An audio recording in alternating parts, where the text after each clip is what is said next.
back now to our guest, Lisa Hanson. Lisa, thank you for being here. Now we're going to be talking about you. What happened is I found this article a couple of weeks ago. We actually had this on the show. Somehow, some way, I reached out to somebody. Lisa found me, called me. This is how it happens. This is the title of the article.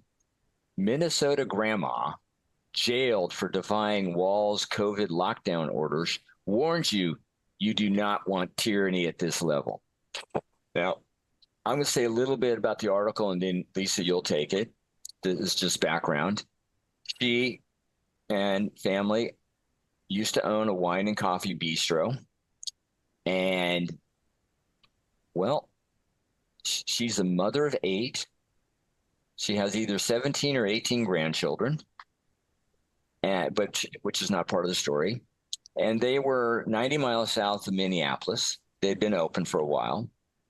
They originally complied with shutdown. And then, and this is where I want you to talk about what happened.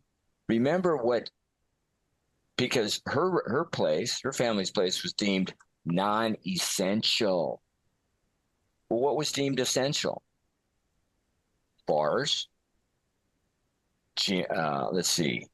big box stores, liquor stores, and of course, the absolutely necessary strip clubs.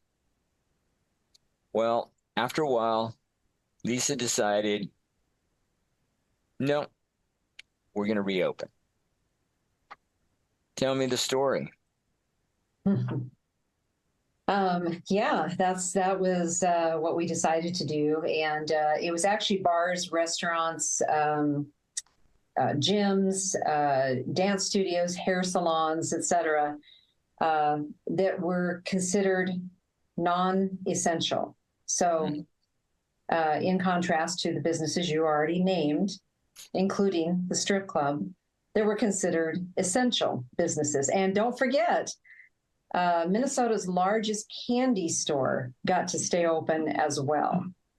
Somehow the owner of the candy store reached out to Tim Walz, and I don't know the details. I did some reading about it, and the details are a little bit sketchy, but they, through a course of events, Tim Walz gave them permission to stay open while some of us other non-essentials were shut down. So apparently you can't live without candy. I think that's the message there. Churches were shut down though, right? What's that? Were churches shut down?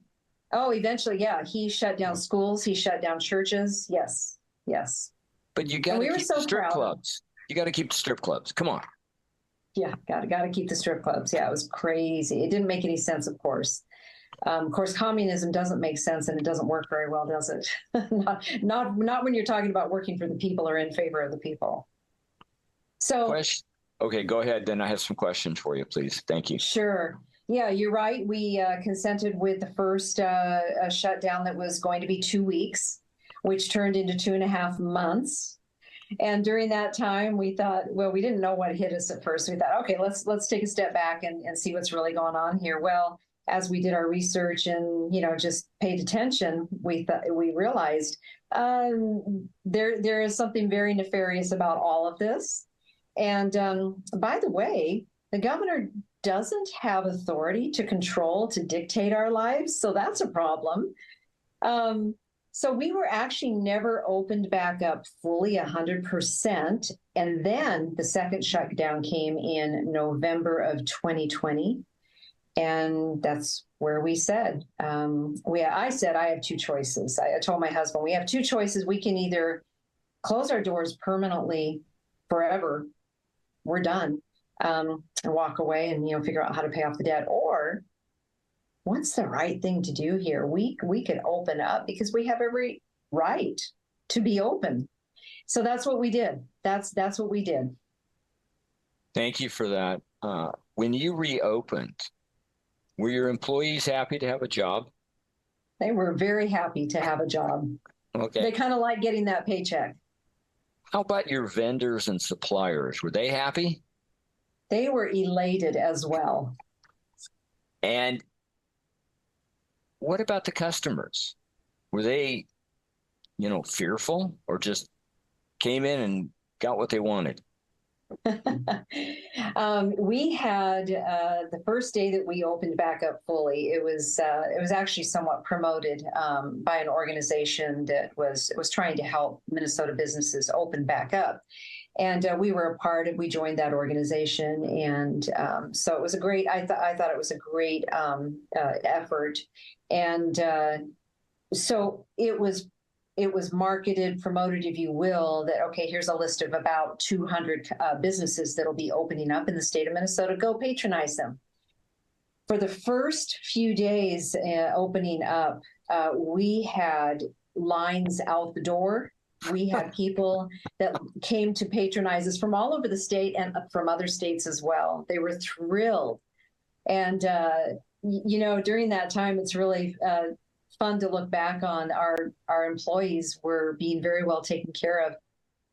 They received the biggest tips, huge, enormous tips, bigger than they've ever received before. So people were excited. They were supportive. They were there patronizing and our business and really supporting our employees. Yeah. Now, you use the term essential, and your restaurant coffee was not deemed essential. Did those in power ever explain why a liquor store or a strip club was essential? The only thing that I remember that was said is where people are in close proximity, like a restaurant, a bar, apparently a hair salon. I'm not sure I understand that one. We don't want to spread this disease. We want to, keep people a distance from each other and whatnot. And so, yeah, when you go into your big box stores, you're not going to have anybody congregating in there, right? There's not going to be hundreds and hundreds of people in the store at the same time, breathing on each other and sharing the touching things. And yeah, you're not going to have that. And you're going to have a lot of distance in a strip club. Right. So much distance. And, you can't have a restaurant, but you can have a liquor store. Right. Because everybody knows that alcohol kills bugs. Yeah, so you go in to get the vaccine.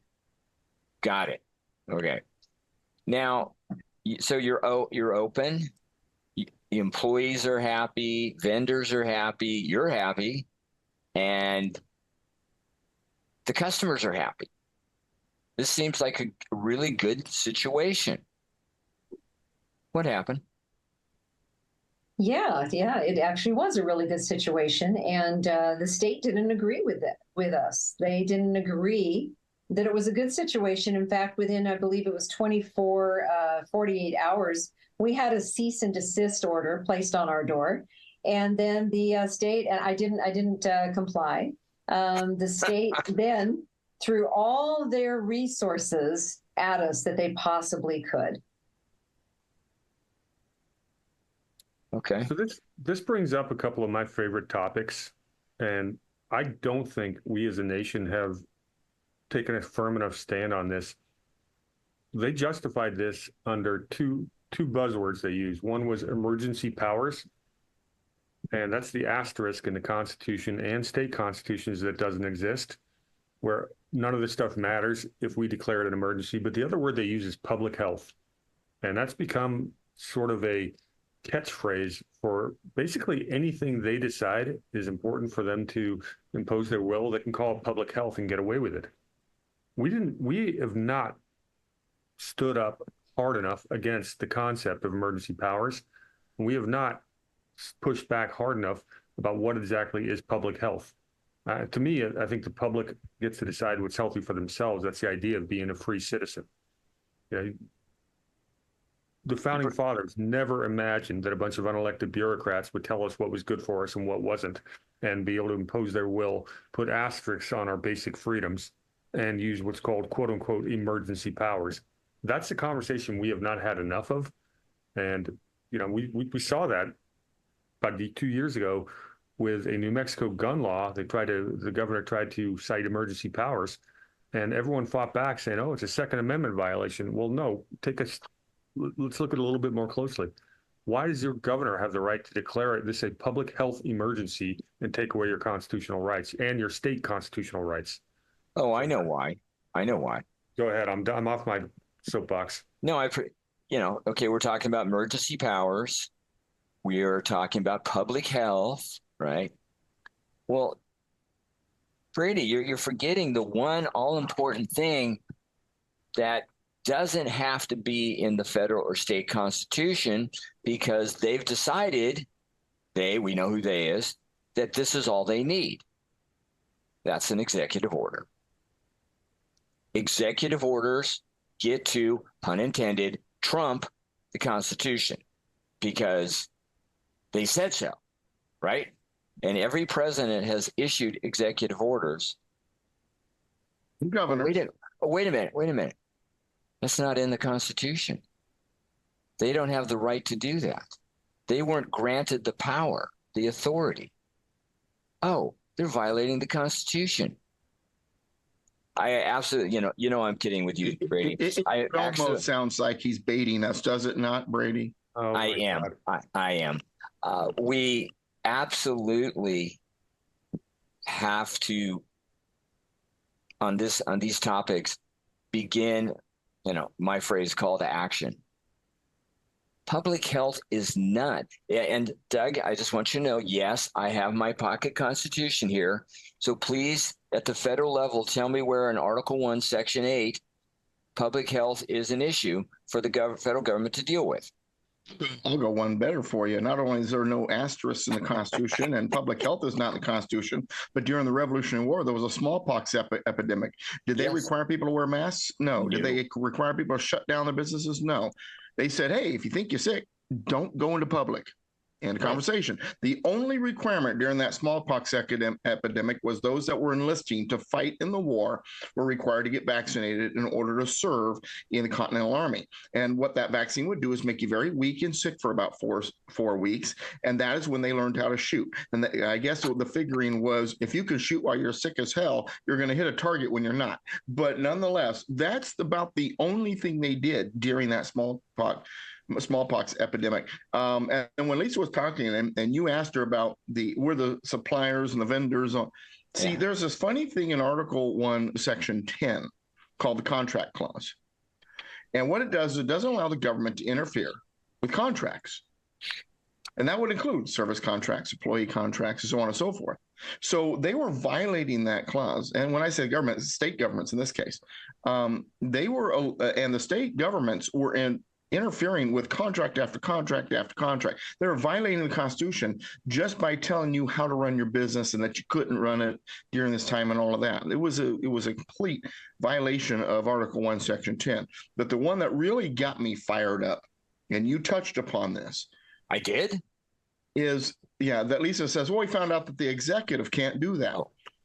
Here's the thing, and I mentioned this earlier when we were talking about January 6th and with the duties of the president and of a governor. The duty of the president and the governor is the same. They're both the executive position of their government, and their job is to execute the laws. So if there is no law, can you execute it? No. It's got to be the law first. If there's no law, can't do it. Can't just unilaterally, because we don't have kings. At least we're not supposed to. Apparently, we do have a few queens, though. But anyway, that's in the story. Kamala, and we don't have kings. There has to be law in order to execute it. So if the law does not exist, then the executive order cannot just suddenly out of the blue say, "Hey, you've got to do this." It has to be associated with a law. And it's funny because when Gavin Newsom in California did his executive orders over this, his mandates, he knew darn well what he was talking about, because in his speech, when he said masks is 6 feet apart and all sort of stuff, he said, you will heed these orders. So I looked up the word heed. You know what the word heed, H-E-E-D, means? Take into consideration. He knew damn well what he was saying, I think. And what was great about where I lived at the time in Southern California, Riverside County, is that the Chad Bianco, who's sheriff in Riverside County, said, I'm not enforcing any of it. So it was great because aside from the handful of cities that wasn't playing that game, and a few restaurants that defied their city governments, pretty much anywhere in Riverside County that was not inside a city, it was county property, or places where the city contracted the county sheriff as their police. You had places to go because the sheriff was not going to enforce it, period. The businesses complain all they want. Now, some business still did that garbage, but some businesses didn't, and there was nowhere for them to go because the sheriff said, we're not sending anybody. If the person doesn't want to wear a mask in your business, that's your problem. Or if that business across the street's open and letting people in without masks, that too bad. We're not going to enforce it. And so it was kind of nice in Riverside County. So we did have places to go. The Winco in town and certain restaurants and all that, no problem. But the key here is two things that I wanted you to get out of this. A, the executive cannot enforce something if it's not a law. And B, the sheriff, if they believe something is unconstitutional or unlawful or it's unjust, they don't have to enforce it. I got a third. Those are our two key constitutional lessons for the day. That'll be $10. No, I'm kidding. I got a third. Oh, you have a third. Say the first two you just said. All right. So the executive orders are not legally binding. The president or governor's orders must be supported by law. And Right. Secondly, your sheriffs, as your last line of defense against unconstitutionality, can say refuse to enforce something if it is unlawful or it is unconstitutional.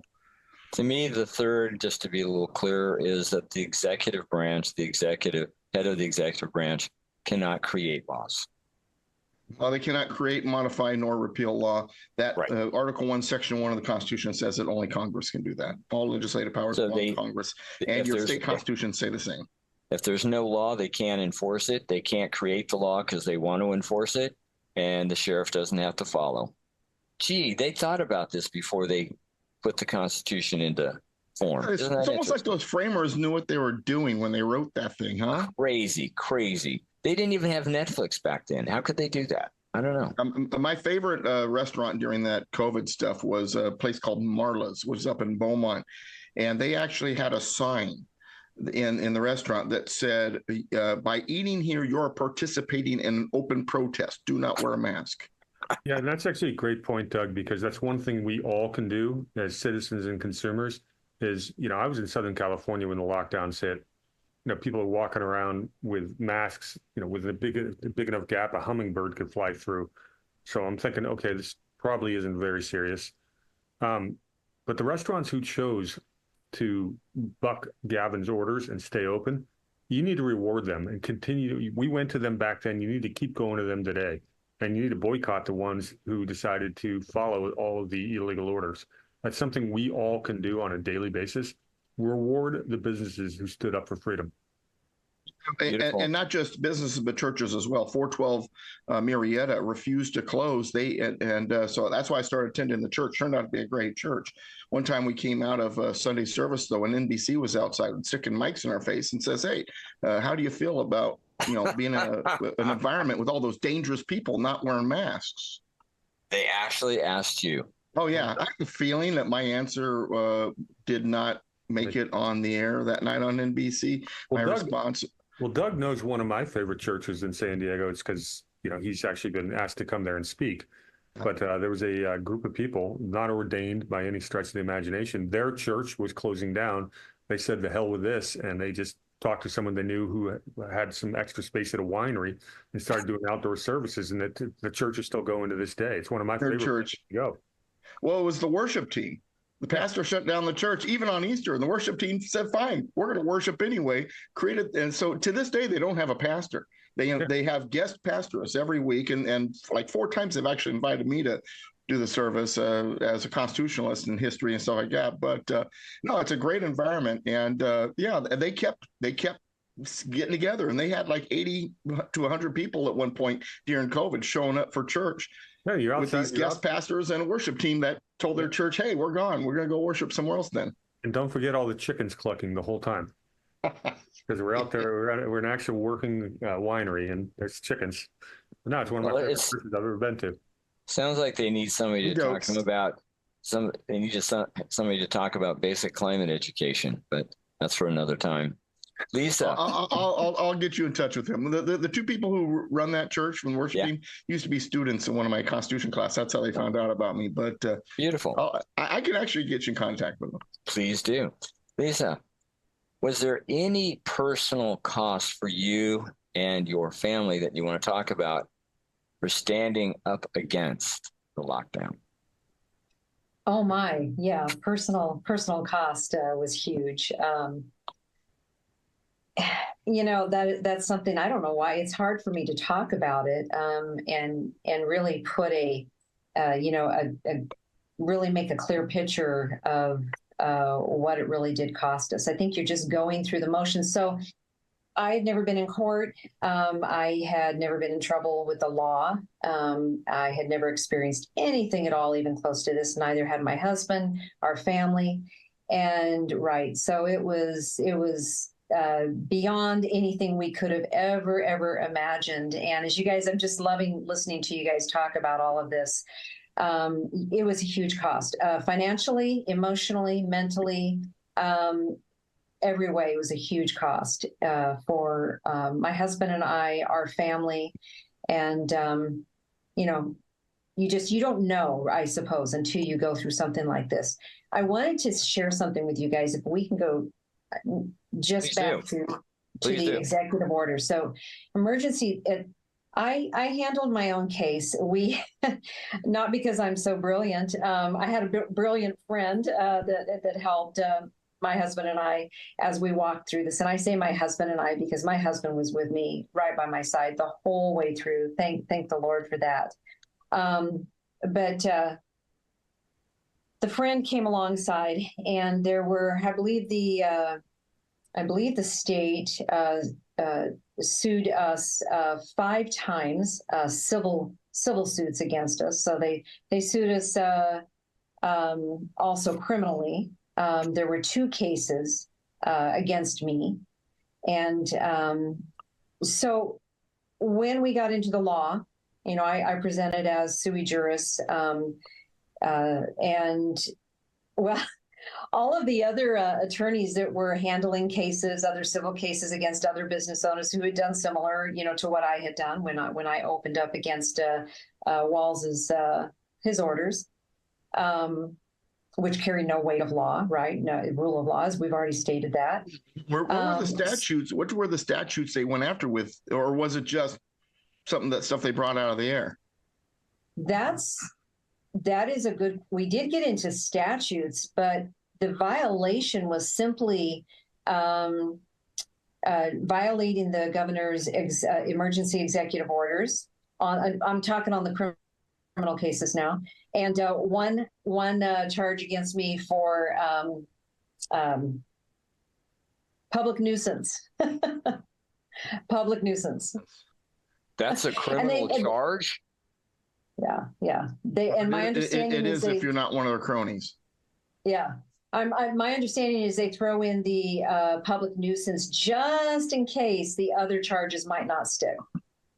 Is public nuisance considered a felony or a misdemeanor? That was in this situation, it was a misdemeanor, and I'm assuming it is across the board. So these were misdemeanor charges. So the interesting thing is when I argued my my cases, countless documents, because again, we were fighting 5 civil lawsuits and 2 criminal lawsuits. And so the emergency is 2 things that I'm not sure if you guys are aware, and maybe you are. So the emergency executive order, obviously you all know, but when I speak to, and I had the honor of speaking at my sister church this morning, and when I was speaking to the beautiful people there, they were just so warm and welcoming and loved hearing my story. What a great experience that was. And but when I shared with them that emergency executive orders do not apply to the direct control of the people, they apply to the executive branch, i.e. State agencies, state entities, et cetera, it got really quiet. They didn't. I don't think most of them even realized that. And so we went on that premise that, well, this order doesn't even apply to me, because guess what? I don't work for the executive branch. I don't work for the state, right? But of course, everything was ignored. All of our rebuttals, our arguments were ignored and really never addressed by any of the courts that we were in front of. The other thing that here's kind of some fun information for you. Back in 2005, you can look it up, the Minnesota legislature removed the ability for a governor to issue an emergency executive order based on a health emergency. So when Governor Walz issued this emergency executive order for this virus, and it'd be interesting to hear what you guys have to say on it. He issued it not as a health emergency, because that was taken out of the verbiage, right? So he called it a natural disaster. And a natural disaster, I mean, we all know what that is: floods, fire, earthquake, hurricane. That's real good at playing with words like natural that. disasters. So, but that didn't fly. So that didn't stick either with the judges, because we all know the judges are in lockstep with the governor, and at least in the state of Minnesota. So, so those were some really. Well, let me jump on this one, if I may, because I've got a strange hobby. I like reading state constitutions, and I pulled up the Minnesota state constitution, and let me just do a quick screen share, because you'll find this a little bit interesting.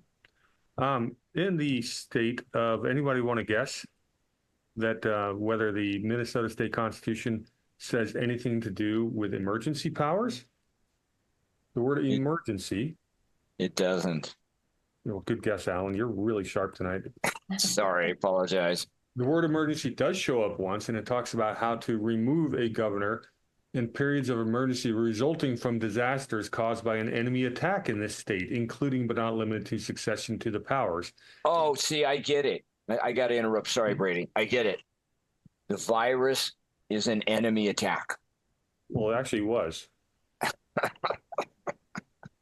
Well, and Lisa also brought up a very astute point, talking about how executive orders influence the executive branch. Executive orders, governors or presidents, have two purposes. One, to be a communication with the executive branch, or to be a proclamation. And proclamations don't hold any power of law. Just like the National Day of Prayer was an executive order by Ronald Reagan. It does not require you to pray because of the law. It's not a law. It's a proclamation. And so it's very astute.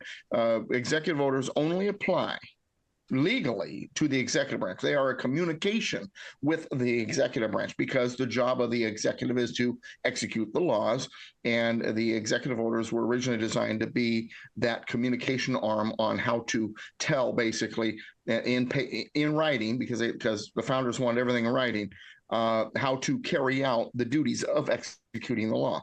Otherwise, they would be proclamations. Once again, proclamations hold no legal authority. You mean they didn't want to leave a message on the voice answering machine? They had to write it? Okay. It carries a little more weight that way, Alan, apparently. Hey, Brady, can you go back to that document you just had? There was something very interesting I saw. Constitution. I love reading state constitutions. That's a good habit, Brady. Yeah, what's fun? What do you want? What do you want to see? No, go where I was. Okay, I'll go back to it. Let's go emergency. Just type in emergency. Yeah. Okay. Now, let me see. Scroll. I think you scrolled up a bit. Yeah, scroll up a bit. Keep going. Hold it. Keep going. Well, the reason I say that is they talked about, or go to powers.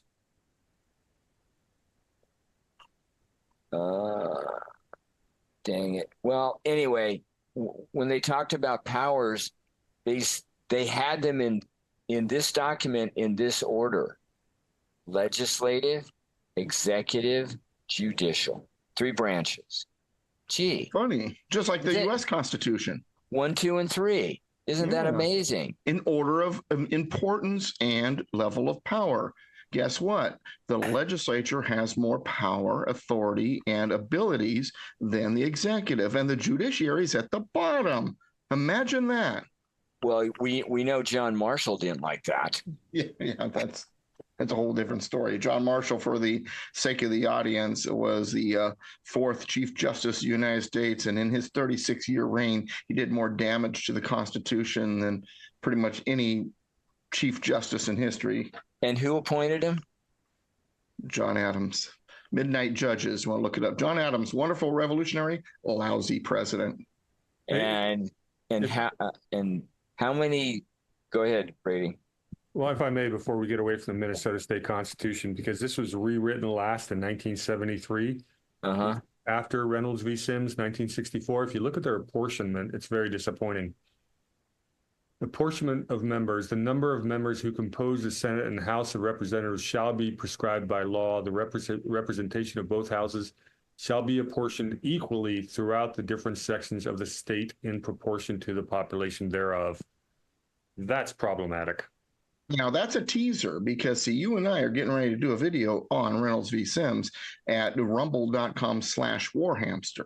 Reynolds v. Sims, for those of you who don't know what it is, 1964 case, Warren Court, changed how the state legislatures were allowed to be populated. The state senates originally were not based on population.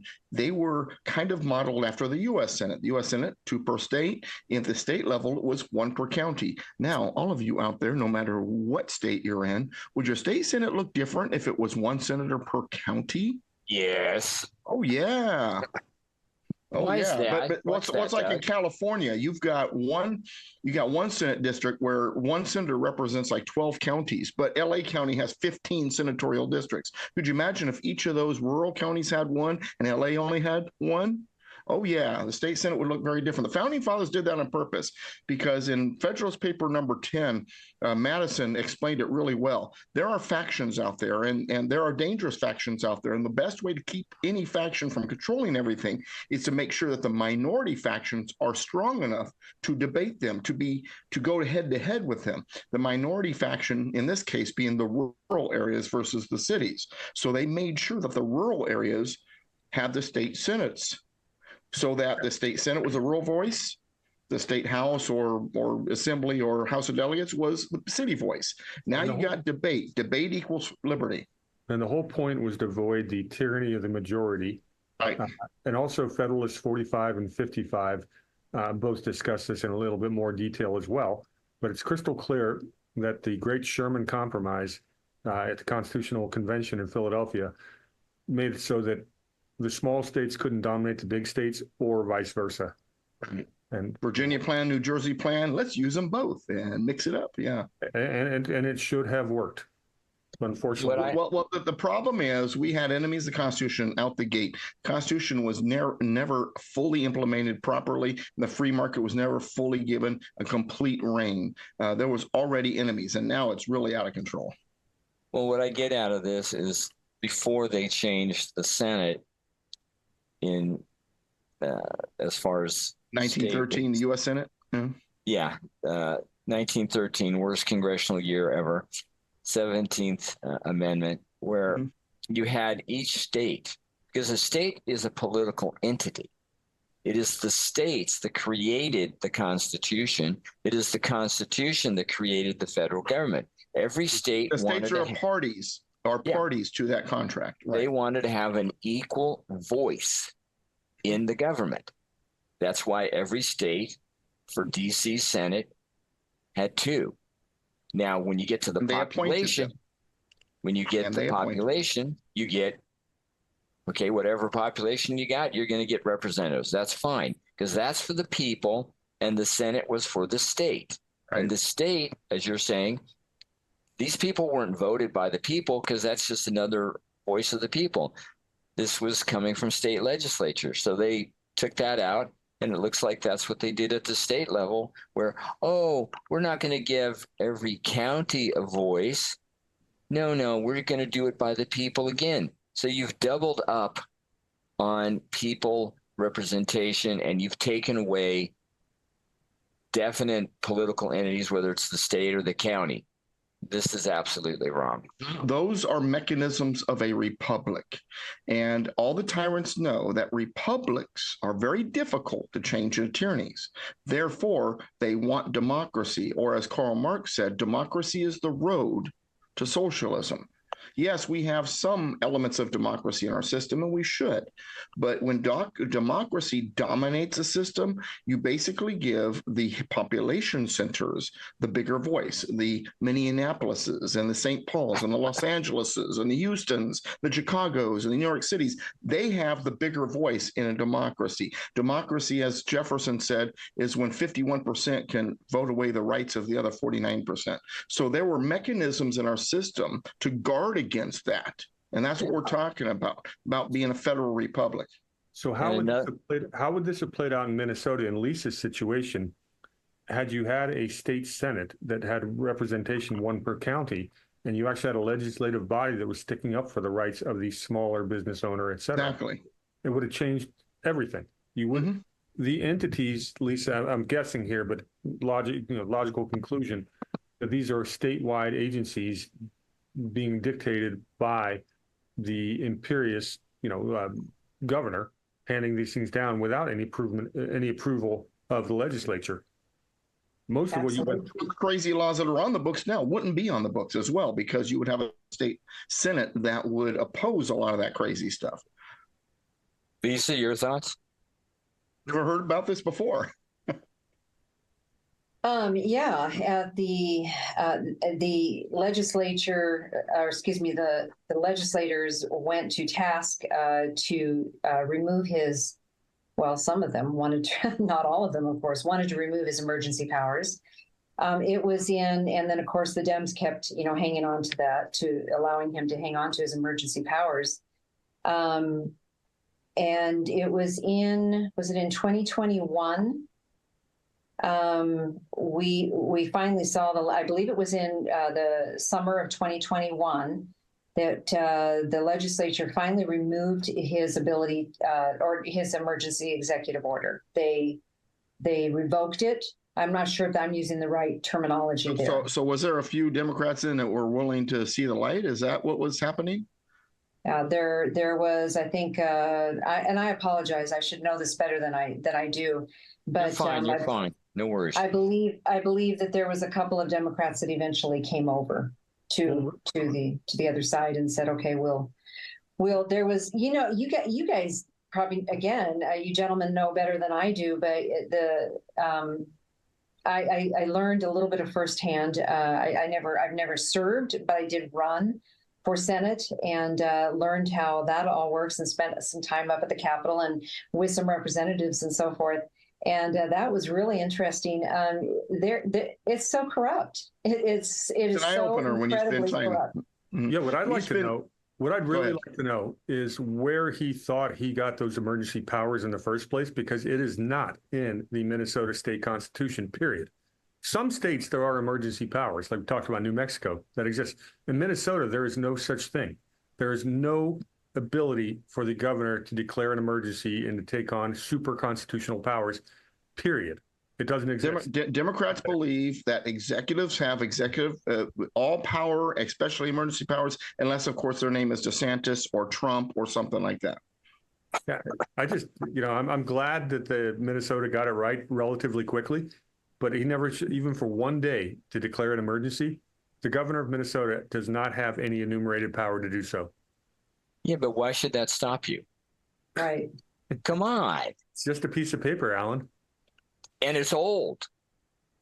It's not current. It's not progressive. The older it gets, the less valid, right? Totally. So apparently what they think of the 10 Commandments. Alan, you mentioned a little bit ago, you asked the cost, that was incurred for myself and my family. Yeah. And, cost, something that we were talking about earlier today, was what did this cost the state of Minnesota to come after me? Because they, again, these are all things new to me. And I was learning as we were going. But they're taking out all they're suing me, all these, total of 7 cases, I believe it was. And they have all of these assistant attorney generals on these cases. We went to court after court. We went all the way, we appealed on everything and went all the way up to the Minnesota Supreme Court. For my arrest, for instance, when they there was a warrant for my arrest that was issued. And that was a whole different situation, just a bogus situation. And the Attorney General of Minnesota issued a extradition, so to the surrounding states. So, South Dakota, Iowa, Wisconsin. So, and the reason that he did this is because I waited around for law enforcement to come and arrest me. The local law enforcement. And by the way, the sheriff said that he would not be a party to any of that and ended up letting it happen anyway. So we found out what kind of a backbone he has, or should I say doesn't have. And there's so much of this, it's so many details that I'm leaving out. So what we did is we were working on our cases hours and hours every day. This became our full-time job, actually. And so I got to the point I was waiting for them to drive in my property, our home driveway, and just the angst that comes with that, because I'd never been through anything at all like this before. Well, they would drive by. Detective drive by in his black SUV, and they wouldn't come into the driveway. They'd check it out, and it was nerve-wracking. So what we decided to do is we said, well, we haven't been to see my parents who live quite a ways south of Minnesota. We haven't been to see them in 2 years because of COVID. I don't know. Now might be a good time to go. I decided I was going to live my life. I wasn't going to wait for these jokesters to come and arrest me. They weren't doing it. I didn't know when it was going to happen. And I was going to live my life. And I had a lot of work to do on all these documents. And so we ended up, we looked to make sure, okay, can we actually do this without, violating something? and we could. There was no issue with us leaving the state. These were all misdemeanors. And so we left the state. We were going to be gone for the weekend. And we decided, well, let's be gone a little longer, because they finally did come out to our home and we weren't there. And so that's why this extradition was issued to these other states. Well, she's gone. She's on the lam. And misdemeanors. Oh, yeah. So what is it? Somebody told me $10,000 for an extradition. So they did. So I was on my way back. We were on our way back from my folks. We'd been down there for a while and working on our cases and all of that. It was really interesting. And we're on our way home. And I had been in communication with our law enforcement, J.D. Carlson, who was the chief of police, is the chief of police. And then our previous sheriff, Sheriff Freitag. And I'd been in conversation with both of them, said, hey, we're coming. We're not there right now. Sorry, you missed us. We're just taking care of life. We're doing what we got to do, and we'll be back. And I even gave him the date that we would be back, and that we would be attending the fundraiser that was being set up for all of this. Litigation is crazy expensive. So they knew when we were coming back, and well, we had been vacationing in an area south of Minnesota and taking pictures and whatnot, and going out on the beaches and travel, or going out to the restaurants. And so if we were hiding out, we were not doing a very good job of it. We didn't know what we were doing, apparently, if we were hiding out on the lam. And so they eventually found where we were, and so it was Clear Lake, Iowa, and they actually, 2 officers, we were just out walking the beach, my husband and I, along the lake, and I hear my name called, and sure enough, a couple of arresting officers were there to take me in, and so this is why. Now, they never extradited me because my husband was good enough to bail me out. And so we got through that. Yeah, that was nice of him. Yes, it was pretty nice of him. He's a pretty good guy. But so we got through all of that. But that extradition would have cost, if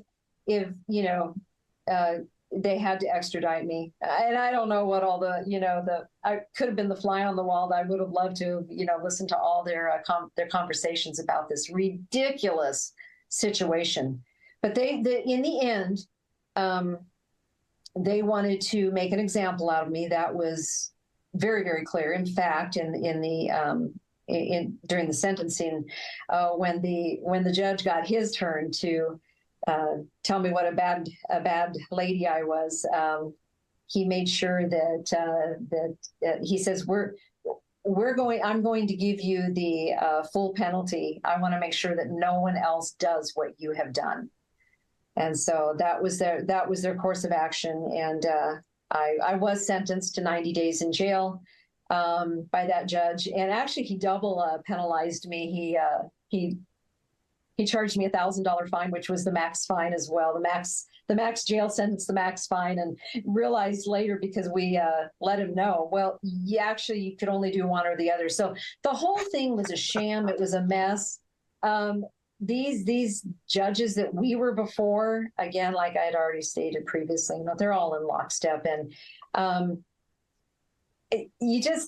did these judges even get to the position of being, of judging? No. How do they even get there? That's a whole other show, Lisa. I know. You're. Well, wait a minute. Right. Wait a minute. There's. Thank you for all that. There's another, to me, obvious question. How did Walz become your governor? That's a good question.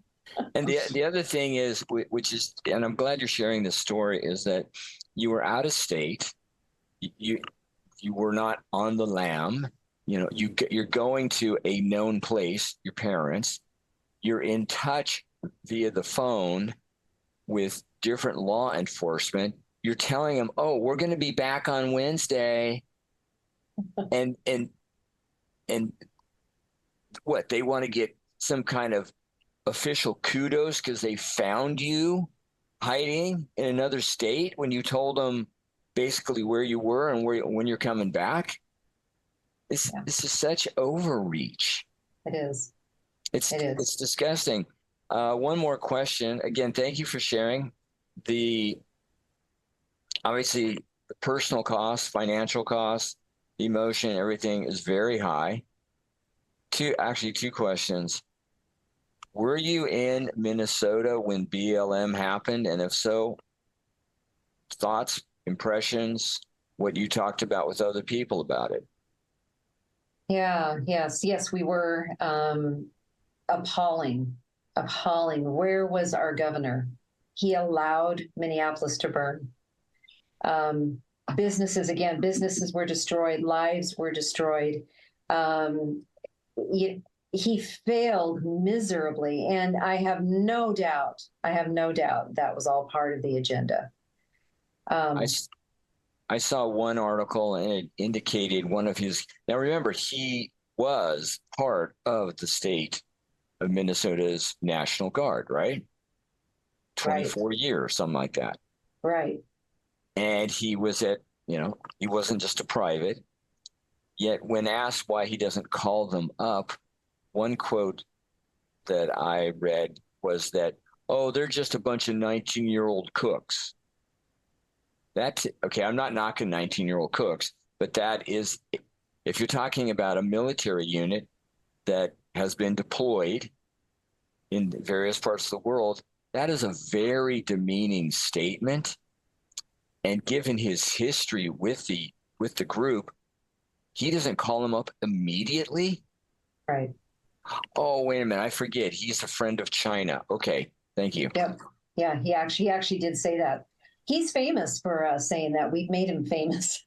They're all just a bunch of cooks, 19-year-old cooks. Lisa, he actually said that. He also calls there's a lot of farming in Minnesota. There's a lot of farmers. We love our farmers. And he also called us, all of us rural people, rocks and cows. So wait a minute, he called you what? He called you what? Rocks and cows. Rocks and cows. ROCKs. I've been called worse. Lisa, can you remind us who your attorney general was at that time? Because I think he was one of the biggest villains of the entire COVID BLM time and period. This guy's got a story on his own. But yeah, tell everyone a little bit about your AG. yeah, Attorney General Keith Ellison. Not even really sure. You mentioned a second ago, Alan. How did the governor even become our governor? Right.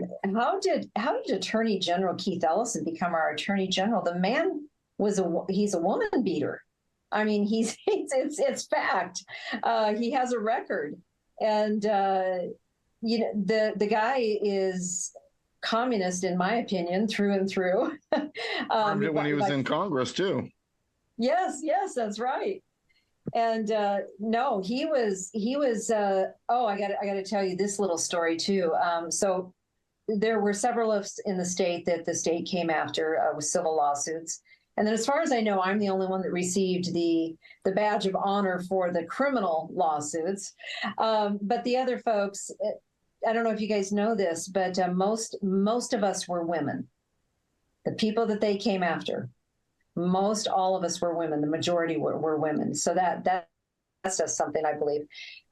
Even one of my good friends, because of all of this, we became fast friends. She had a restaurant north and west of the Twin Cities.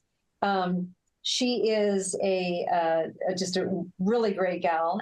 She is Black, and we all know that Attorney General Keith Ellison is also Black, and he had the audacity. Well, he had the audacity, though, to tell her if she didn't behave and come in line with their unconstitutional order, except he left out the unconstitutional part, that he was going to send her to work camp. So just mull that one over for a second. Muslim, I think. Yeah. That is so sad, so tragic that I'm going to take the position that I want you to step in line to do what I tell you. You don't get a free think, you don't get a free speech. And if you don't, then I'm going to bring as much heavy punishment on you as I can. Yes. Doesn't sound tyrannical at all, Alan. Not at all. No, because it's being done from a very caring position. Well, yeah, it's public health. And public thought. Well, yeah. Let's not forget about proper public thought. Well, we're from the government. We're here to help. Yeah, there you go. It goes without saying. Everyone knows that. We care. Totally. All right, Don't forget the general welfare and the common good. Well, That's right. I know what the common good is. And you'll get what I give you. Because we all share. My common good is for you to leave me the hell alone, but call me crazy. You'll own nothing and be happy, right? Yeah, I vote. Exactly. Yeah. If I need your help, I'll let you know. Oh, I gotta share something else with you if I can, if that's all right. Of course. So at the DNC, which I did not watch the DNC except for I wanted to hear Walz's speech, and before he came on, Senator Amy Klobuchar gave a speech, and I was just trying to find my notes because I like to quote her on this because she's just, I can say that I actually agreed with her on one comment that she made. The rest of it, I did not agree with her. Surprise, surprise. But on the one comment that she made that I did agree with was something to the effect. Here it is. Here's what she said.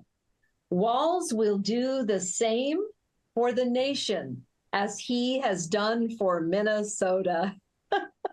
That is one of the most damning statements you could make. It is. And of course, now she had already mentioned some of the wonderful things that he's done, which I don't think there's a single wonderful. No, I take that back. One day on the Senate floor, a good friend of mine, Representative Eric Mortensen, shared this story and shared pictures of it on, I think it was on Facebook. Governor Walz was so kind to bring in lemon bars for all the legislators that day. And so that's the joke. He's got a pan of lemon bars that his wife has made, and he just wants to be friends. We just all need to be friends. So let's all have a lemon bar.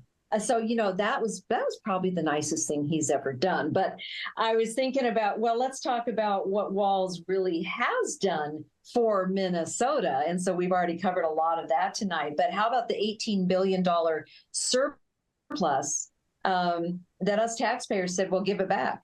There's an 8 billion, not million, billion with a B. And he said, yeah, okay, we'll give it back. Well, he never gave it back. And I think it went up to 22, 23 billion, something like that. He's destroyed businesses, people's livelihoods. He let Minneapolis burn. It's funny because he says himself, you gentlemen may have heard him say this. It's been out on the news, but he also likes to say, I'll tweak it just a little bit here, but he says, well, no, I won't. I'll just say it as he says it. Let's just have fun. He says, he's quoted, and it's a video that's shown. Mind your own damn business is what he says. Mind your own damn business. That came out of his mouth when this governor decided he was going to tyrannically control every man and woman, even boy and girl, in the state of Minnesota. How about if he minds his own business? How about if he keeps in check with the Constitution that he swore an oath of office to? Well, Harris and Tim Walz, you got the California Democrat and the Minnesota Democrat. What could go wrong? Well, see, you got to understand, and this is what I think we're missing, is that when you get into that elevated position as an elected employee, everybody's business is your business. But your business is nobody else's business. So, yeah, and you're coming from caring and helpful, and you're spending everybody else's money. Okay. It's a mess. It's a mess. It's amazing that he can do what he's done and been allowed to. Right. That, it comes down, and this really is where it comes down to, and I know you've already started to a degree, and that is when someone or something, this is the way I look at it, when someone or something is going rogue, we can't expect it to not do what it's doing because it's going rogue. We, the people, have to stand up and stop them. Whether it's a local level, county level, state level, federal level, we have to do it. That's and right. I believe you have become active. Is there anything you want to share on that topic?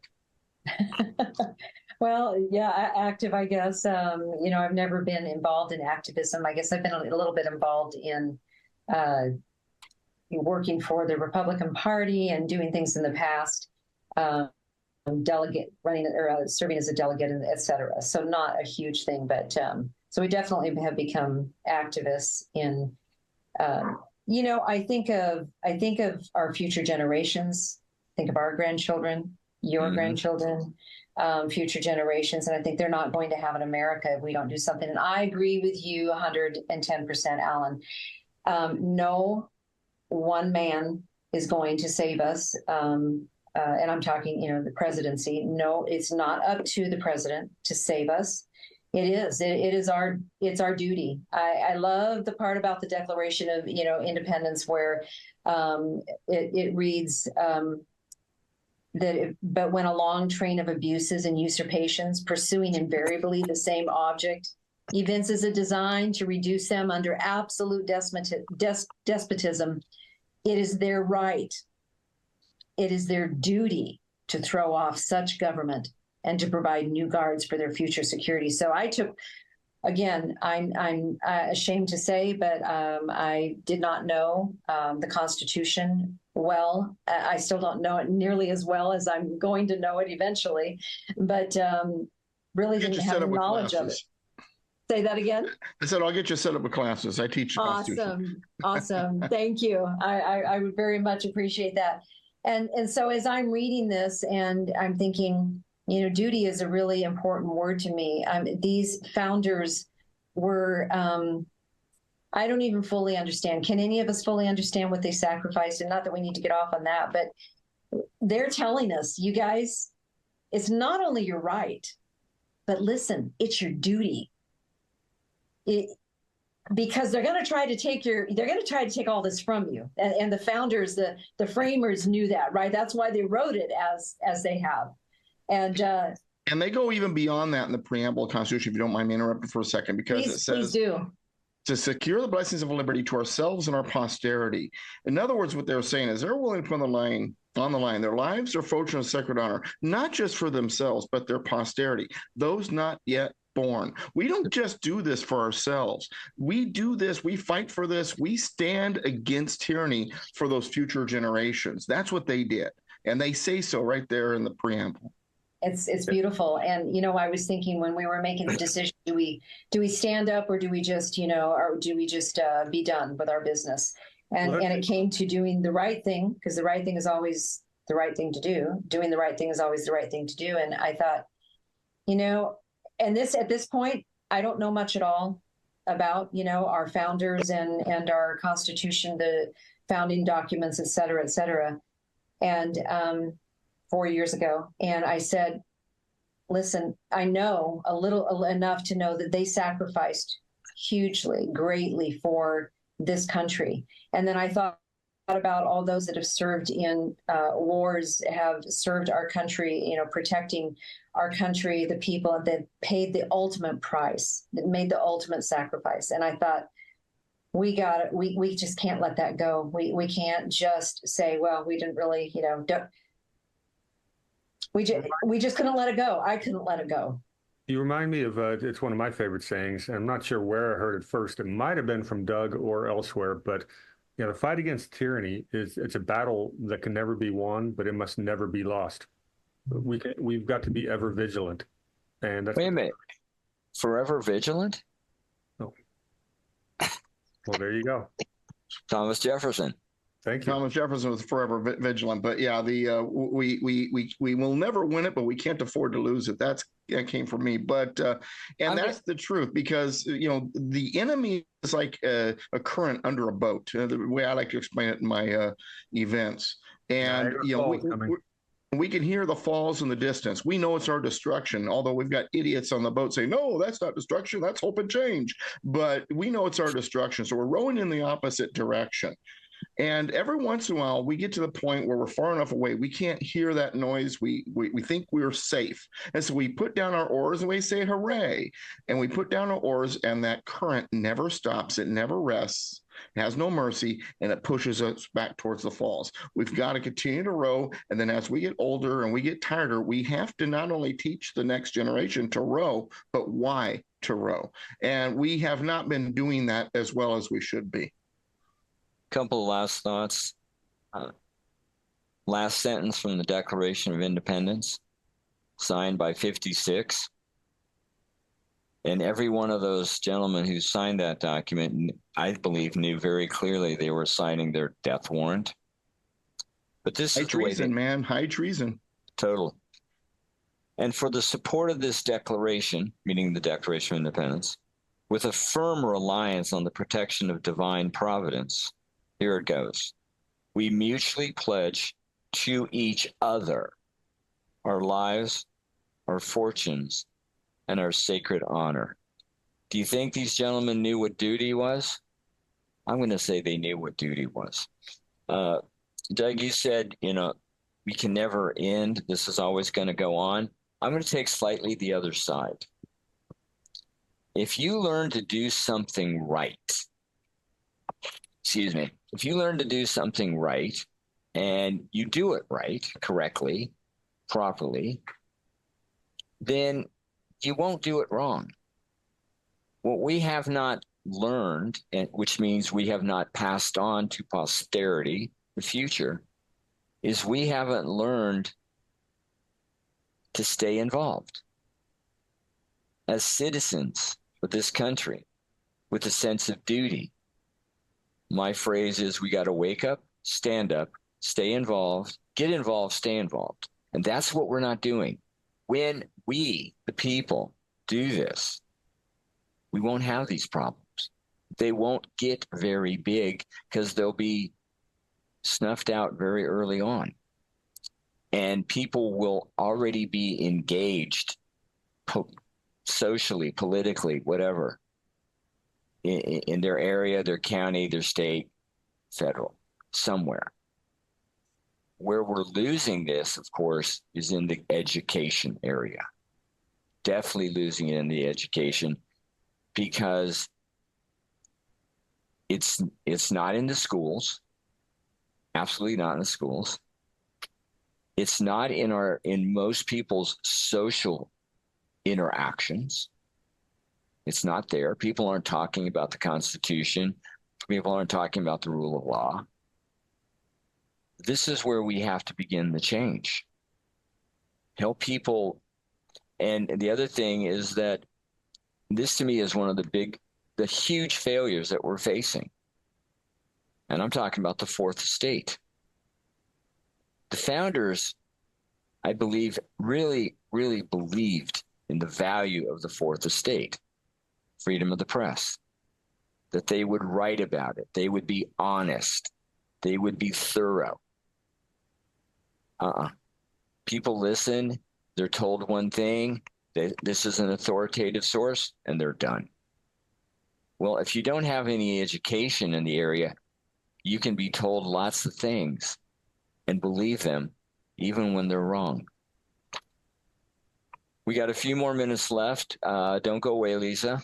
I really appreciate you being on, sharing your story, especially about that state. Before we close up and have final thoughts, Doug, any self-promotion? Thank you. DouglasVGibbs.com, DouglasVGibbs.com. My blog can be reached that way or through politicalpistachio.com. I am an author, teacher, instructor, constitutionalist, and a bunch of other stuff. And a nice guy. That's what they, well, it depends on who you're talking to, actually. Yeah. But the left don't like me at all. I do have 2 radio programs on AM radio in Southern California, Saturdays from 1 to 3, KMET 1490 AM, and KPRZ, the Christian station, K-Praise in San Diego, 9 p.m. Saturday nights Pacific time. And used to teach Constitution classes in Southern California. Now it's all online Tuesdays right now with a friend of mine. You can go to DouglasVGibbs.com to learn all that. And Brady and I have been doing quite a few videos together. Go to his page at rumble.com/warhamster. And of course, if you want to help fund what I do, become a patron. $9 a month helps fund what I do, helps pay for the radio shows, all of that at DouglasVGibbs.com. And Alan, thanks for having this wonderful guest. Really enjoyed it. Absolutely. Thank you. And Lisa will be able to connect with your classes how? The best way for on Tuesdays, 4 p.m.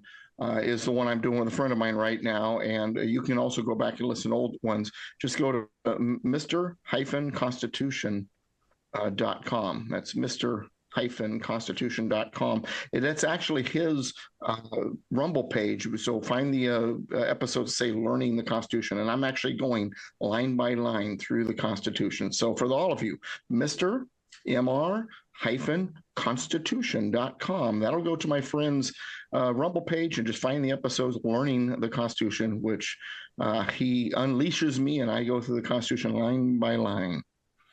Well, thank you for that. That was pretty quick. Thank you. Thank you for asking me to. Aren't you on the radio? Yeah, I mentioned that. Oh, yeah, there's this co-host named Alan. Yeah. KMET 1490 AM on Saturdays, 1 to 3 p.m. Check it out. Pacific. Brady. Pacific time, yes. Yeah. War Hamster. Best place to find me is on Rumble at just War Space Hamster. That's my main channel. I got a lot of videos coming out. Doug and I are going to do part 2. We already did repealing the 17th Amendment. And in the next couple of days, we'll have something out about Reynolds v. Sims. I've also got another very exciting video coming out. I was recently asked to be a guest on a radio show in Mississippi, and the show went so well, we decided to illustrate it, where I was asked to talk about the financial ties, the banking ties into our intelligence operations over the last better. That's right in your wheelhouse, is it? No, not at all. But yeah, I've actually spent a lot of my weekend illustrating it because the radio show doesn't have any pictures. You can get me on Twitter at war_hamster1776, Truth Social at war_hamster. And I wanted to say, Lisa, thanks very much for coming on and joining us. And I really, really debt of gratitude, not just for you, but for all of our listeners, anybody. We don't all have to be watchers on the wall. We're the ones inside the walls. When you stand up and not just say no, but hell no to tyranny. No, I thank you very much. So hell no to tyranny. Thanks for coming on. Absolutely. Thank you, Brady. For me, did we mention the radio? KMET 14:09 AM Saturdays, 1 to 3 p.m. West Coast time. Wait. Did you say that right? KMET 1490 AM. That's it for America. Then on Sundays, well, you're here. So, it's Patriot Soapbox. Usually. People sometimes think it's my show. I'm on here so much. Really? No, I don't think so. Unless I'm being quiet. Check the website out, FedEd, FEDED.us, for many things, including basic monetary system education. And if you go to the top of the page and you see For the Republic and click on it, you'll be able to watch the video, my 30-minute presentation about 5 women of the American Revolution. Check it out. Lisa, thank you. Great presentation. I urge all of you to see his Women of the Revolution. Sorry, I had to. Well, they're not mine. They're actually not mine, but yeah. Yeah. I just talk about it. It's a fantastic presentation. He does a great job. Thank you very much. Lisa, thank you so much for being with us. Hope you enjoyed yourself, learned something. I thoroughly enjoyed being on the show with the 3 of you gentlemen. What an honor for me. And I am all about learning. So I have learned a great deal on your show, and look forward to learning more from all of you. Thank you so much for what you're doing. And keep doing it. We need, there's a lot of us that need to learn. We have a lot to learn, and let's get us all educated. Thank you guys again so much. Really appreciate it. Thank you. I think I sent you a few things to read. Check that out. We'll be in touch. I've been checking it out, and wonderful. Okay. Wonderful resources. We'll talk about that, and click into Doug so you can begin your Constitution education. And I see we are at the end of the time. I just was thinking real quick because of this. Wait a minute, you were thinking? Yeah, on September 27th, I'm speaking at a church like a 20-minute drive west of Minneapolis. Should I invite Tim Walz to that speech? Oh, please do. Please do. Yes. Okay, I'm going to have to ask this question because I was going to let it go, and I don't think Chris will mind. She's still probably polishing that beautiful necklace of hers. And that is, he seems to be out and about, right? Traveling, speechifying. Who's doing the governor's job? Just wondering. Who's running our country? Not the guy sitting on the beach for 14 straight days. Well, hey, when you're coming to the end of your presidency, you need vacations. Come on. All right. Where am I at? What room I am in? Does it matter? Does it matter? What planet am I on? Do I hear an ice cream truck? I like strawberry. Alan Myers here. This has been another episode of For the Republic. To all you good people out there, you lovers and defenders of liberty, freedom, rights, individuality, equality of opportunity for all. To all you patriots, you know who you are. Till next time, may you be and stay safe and well. Patriots out.